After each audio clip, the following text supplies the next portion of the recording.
የኢትዮጵያ ብሔራዊ ምርጫ ቦርድ ለሰባተኛው ጠቅላላ ምርጫ የመራጮች ምዝገባ መጀመሩ ይታወቃል። ታዲያ ይህ ምዝገባ ከሌሎች የምርጫ ምዝገባ ለየት የሚያደርገው በዲጂታል ቴክኖሎጂ የታገዘ መሆኑ ነው። ይህ የዲጂታል የመራጭነት ምዝገባ በሀገሪቱ የሚገኙ የዲጂታል ምዝገባ ቴክኖሎጂ በተሟላላቸው 17000 የምርጫ ጣቢያዎች የሚካሄድም ይሆናል። ሁለተኛው አማራጭ ደግሞ መራጮች የምርጫ ምዝገባቸውን ባሉበት ሆነው ስማርት ስልካቸውን ብቻ በመጠቀም ምርጫዬ በተሰኘው የሞባይል መተግበሪያ ራሳቸው ከቤታቸው ሳይወጡ የሚመዘገብበት ሂደት ነው። ይህ የምዝገባ ሂደት እንዴት ማከናወን ይቻላል የሚለውን ደግሞ ከኔ ጋር አሁን አብረን እናያለን። የምርጫ ምዝገባ በስልካችን ለማከናወን በመጀመሪያ ምርጫዬ የተሰኘው የመራጮች መመዝገቢያ መተግበሪያ ከፕሌይ ስቶር ወይም ከአፕ ስቶር ላይ እናወርዳለን። ከዛ በኋላ ምርጫዬ መተግበሪያን በመክፈት የተለያዩ አይነት ቋንቋዎች አሉት። እርስዎ ይገልጸኛል የሚለውን ቋንቋ ይመርጣሉ። ከዚያም በመቀጠል እዚች ጋር የእርሶን መገለጫ ይፍጠሩ የሚል ይመጣል። ስለዚህ እሱን እንመርጣለን። በፋይዳ አማካኝነት ወደ መለያ የሚለውን አማራጭ እዚች ጋር የሚታየውን እንከፍተዋለን። ይሄ የፋይዳ ገጽ ሲመጣ ከፋይዳ መታወቂያችን ላይ 16 አሃዝ ያለውን ቁጥር ወይም ደግሞ ፋን የሚለውን ወደ ስልኩ ላይ እናስገባለን። ከዛ ባለ 6 የአንድ ጊዜ ማረጋገጫ ቁጥር ወይም ኦቲፒ ይላክልናል።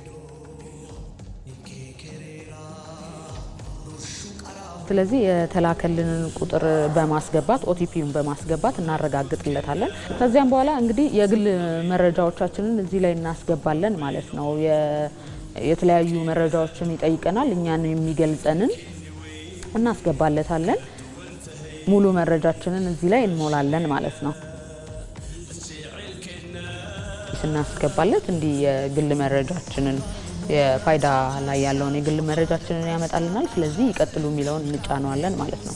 ስለዚህ አሁን ትክክለኛው ለምርጫ የምንመዘገብበት ሂደት የሚጀምረው እዚህ ጋር ነው። ሰባተኛው የጠቅላላ ምርጫ የሚለውን ወደ ጎን እንጫነዋለን። ስለዚህ አሁን ከዚህ ዝርዝር ውስጥ የሚቀርበንን የምርጫ ጣቢያ ለአካባቢያችን ቅርብ የሆነውን እንመርጥለታለን። እሱን ከመረጥንለት በኋላ ይሄንን ዝርዝር ያመጣልናል ማለት ነው። እዚህ ጋር ያለው ዝርዝር ምንድነው? በአካባቢው አሁን በምንኖርበት አካባቢ ምን ያህል ጊዜ ኖረናል የሚለውን፣ ከዛ በተጨማሪ ደግሞ የሰጠነውን መታወቂያ የፊትና የኋላ ገጽ ይፈልገዋል ማለት ነው። እነዚህ መረጃዎች በቅደም ተከተል እናስገባለታለን። ስለዚህ ከጋለሪያችን ውስጥ ወይም ከፎቶ ማህደራችን ውስጥ ካለ ከሱ ላይ እንመርጥለትና እናስገባለን። ካስገባን በኋላ ቀጣይ የመታወቂያ ቁጥራችንን እናስገባለታለን ደግመን። እነዚህን ሙሉ ምርጫዎች ከመረጥንለት በኋላ በጥንቃቄ መሙላት አለብን። እነዚህን ከመረጥንለት በኋላ ከላይ የተጠቀሱትን ነገር ትክክለኛ ስለመሆኑ ማረጋገጥ ይኖርብናል።